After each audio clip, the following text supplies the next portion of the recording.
और आज हमारे साथ टीवी9 भारतवर्ष पर जुड़ रहे हैं एक बहुत खास मेहमान मनोज मुंतशिर। आपका बहुत बहुत स्वागत है मनोज मुंतशिर जी। मनोज मुंतशिर आदि पुरुष फिल्म के डायलॉग राइटर हैं, लिरिसिस्ट हैं, यानी इस फिल्म के जो शानदार गीत हैं वो भी मनोज मुंतशिर ने ही लिखे हैं। मनोज जी, लेकिन इस फिल्म को लेकर इतना बड़ा विवाद हो जाएगा कि लेफ्ट राइट सेंटर सारे विंग एक होकर आपका विरोध करेंगे, आपको सनातन द्रोही कहा जाएगा। ये कभी सोचा था आपने? क्योंकि भगवान राम पर एक फिल्म बनी और उसमें जिस तरह से किरदारों को पेश किया गया उसे लेकर विरोध इस कदर हो रहा है कि जिसके बारे में किसी ने सोचा नहीं था। जी बिल्कुल नहीं सोचा था, और ये तो पता था लेकिन कि ये थोड़ा सा एक ऐसी टेरिटरी है जो मुश्किल है, और यही वजह है कि बॉलीवुड में ऐसी फिल्में नहीं बनती हैं। बहुत हिम्मत चाहिए ऐसी फिल्में बनाने के लिए, और वो हिम्मत लेकिन हमने फिर भी दिखाई, क्योंकि हमें ये लगा कि बरसों बरस हो गए सनातन पे फिल्में नहीं आ रही हैं। जो फिल्में आ रही हैं उनमें जो मुहावरे हैं वो गलत हैं, वो सनातन को और धर्म को अलग तरीके से देखते हैं। और जो हमारे रियल हीरोज़ हैं, जो हमारे एपिक हीरोज़ हैं, हमारे लिए भगवान श्री राम हैं, बजरंगबली हैं, माँ सीता हैं, अंगद हैं, अगर हम ये सब नहीं दिखाएंगे तो आने वाली पीढ़ियां भूल जाएंगी। इनको हल्क और कैप्टन अमेरिका के आगे कुछ याद ही नहीं रहेगा। तो हमारा प्रयास और हमारी कोशिश सिर्फ इतनी सी थी। हमने कोशिश की, और उस कोशिश को ऐसा नहीं है कि उसका खुली बाहों से स्वागत नहीं हुआ। टीजर पे हमें कुछ कहा गया। हम जब पहला ट्रेलर लेके आए तो पहले ट्रेलर के बाद मैं देखता हूँ सारे अखबारों में बड़ी बड़ी खबरें छपी के दमदार डायलॉग्स की धमक सुनाई पड़ी आदि पुरुष के ट्रेलर में। फिर जय श्री राम गीत आया जिसने पूरे देश को जय श्री राम का उद्घोष करने के लिए विवश कर दिया। मैं देख रहा हूँ गली गली में, कूचे कूचे में, लोकल ट्रेन से लेके बस स्टॉप्स तक जय श्री राम बजता है।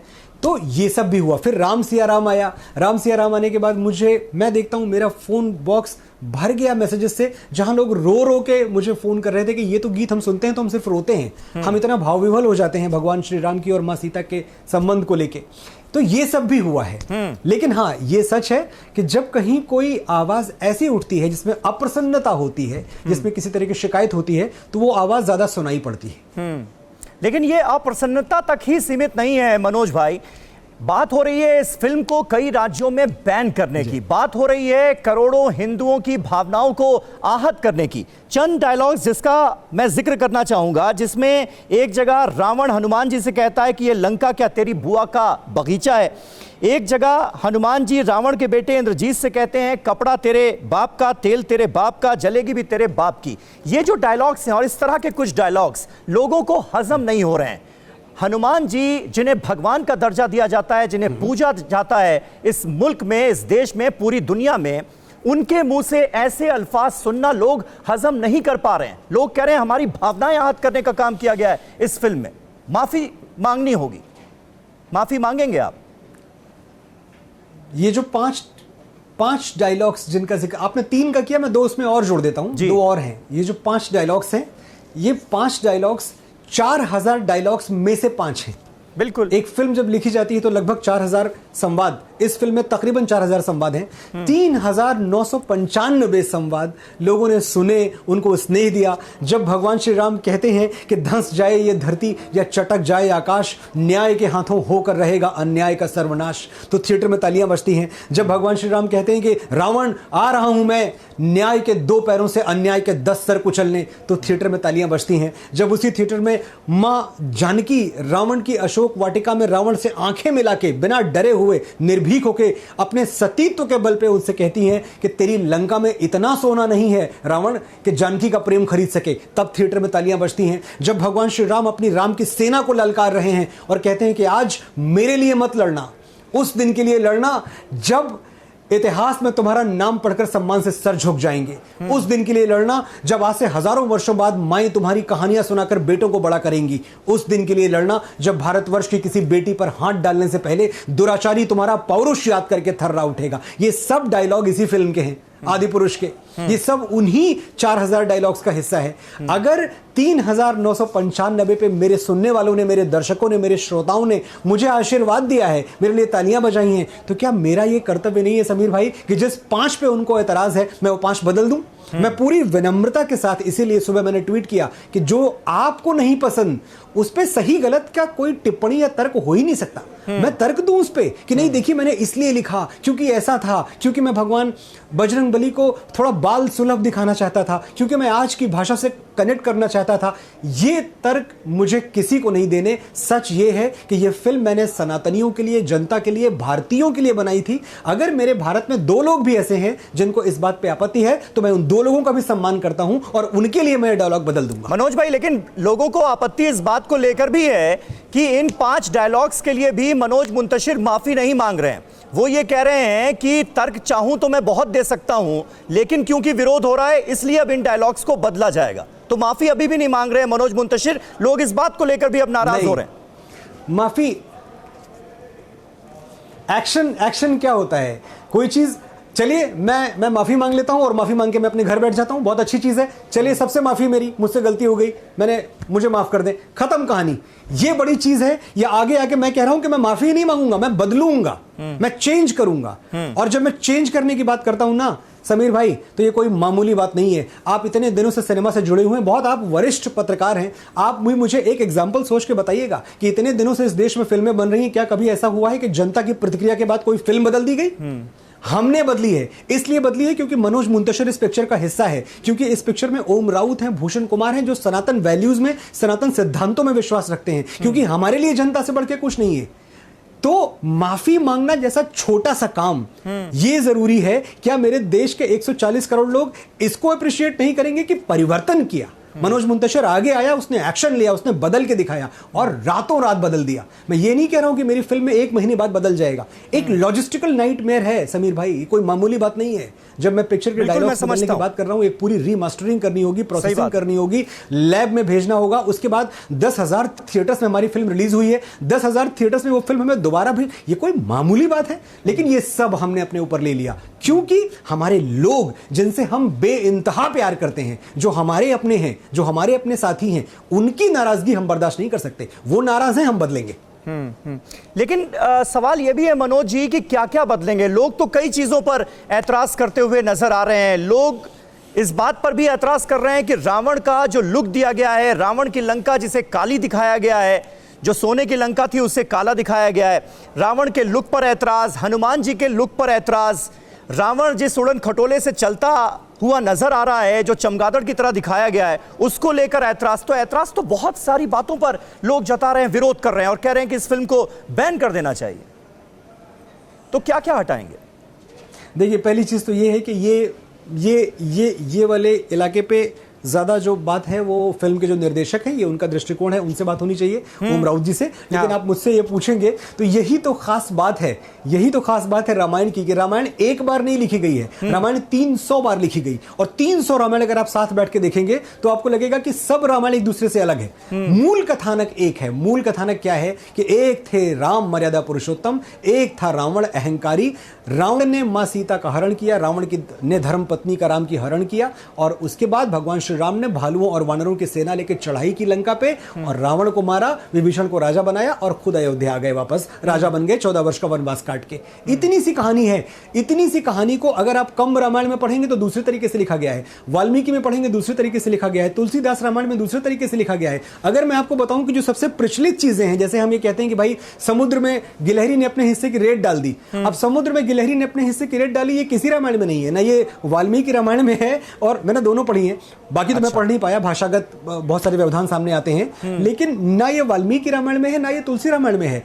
इसके बावजूद ये जनश्रुति है, ये प्रचलित है, क्योंकि इससे हमें ज्ञान मिला, इससे हमें शिक्षा मिली, हमने इसको अपना लिया। ऐसी अनेकों कहानियां हैं। शबरी जूठे बेर खा रही है, ये कहीं नहीं लिखा, शबरी से मिलना लिखा हुआ है, लेकिन शबरी से जूठे बेर कहना जनश्रुति है। ये जनश्रुति को भी हमने अपना लिया, हमने अपनी फिल्म में भी अपनाया और हम वैसे अपने समाज में भी हमने अपनाया हुआ है। लक्ष्मण परशुराम का संवाद तुलसीदास लिखते हैं, वाल्मीकि नहीं लिखते हैं। लक्ष्मण रेखा का जिक्र एक जगह है, दूसरी जगह नहीं है। तो ये तो होता ही है। अगर एक ही रामायण काफी थी, तो महर्षि वाल्मीकि ने जो लिख दिया था 7,500 वर्ष पहले, वो अंतिम रामायण होनी थी, उसमें कुछ बदलना नहीं था। 300 रामायण जो लिखी गई हैं उनमें कुछ ना कुछ बदला है, क्योंकि हरि अनंत हरि कथा अनंता, कहाँ ही बिना ही बहुविधि सब संता। जिसके पास जैसी नजर है, राम की छवि जिसको जितनी मनमोहक जितनी मनोहर जैसी दिखी, उसने व्यक्तिगत तौर पे राम के लिए वैसी कथा लिखी। राम सबके साथ हैं, इसीलिए हम कहते हैं अपने अपने राम। हम अपने अपने राम क्यों बोलते हैं? फिर हम एक राम बोल देते हैं। अपने अपने राम का मतलब यह है कि मेरे राम और हो सकते हैं, आपके राम और हो सकते हैं। हम राम से इतना व्यक्तिगत तौर पे जुड़े हुए हैं कि राम का नाम आते ही हम उनको अपने पर्सनल कॉन्टेक्स्ट में देखने लगते हैं।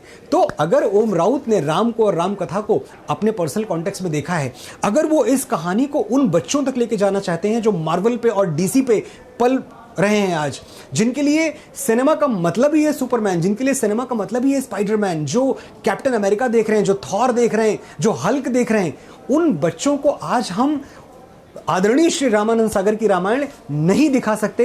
वो रिजेक्ट कर देंगे, जो एक बहुत बड़ा प्रयास है हमारा कि बच्चों को रामायण पता चले, वो कभी पता ही नहीं चलेगी। लेकिन जब आप ये कहते हैं मनोज भाई, तभी लोग ये भी सवाल उठाते हैं और मन में ये सवाल उठता है, रामानंद सागर की रामायण को अभी भी एक आदर्श की तरह प्रस्तुत किया जाता है। हमने देखा कोविड काल में जब फिर दूरदर्शन पर उसका प्रसारण हुआ तो कितने भारी संख्या में लोगों ने उस रामायण को देखा। जब आप ये कहते हैं कि आज की जनरेशन के हिसाब से, आज के यूथ के हिसाब से हमने डायलॉग्स लिखे हैं, तो क्या जिस तरह के कुछ डायलॉग्स, ठीक है आप बिल्कुल ठीक बात कह रहे हैं कि आपने और भी डायलॉग्स लिखे हैं, तमाम अच्छे डायलॉग्स भी हैं, लेकिन कुछ डायलॉग्स में जो टपोरी लैंग्वेज यूज की गई है, वो भी आदर्श पुरुष और हमारे भगवान जो हैं उनके मुंह से जो कुछ कहलवाया गया उसे लेकर लोग आहत हो रहे हैं, उस पर माफी की डिमांड की जा रही है। तो लोग कह रहे हैं कि भाई इस जनरेशन को भी अगर हमें रामायण सुनानी है, दिखानी है, तो उसके लिए ऐसी भाषा का इस्तेमाल क्यों?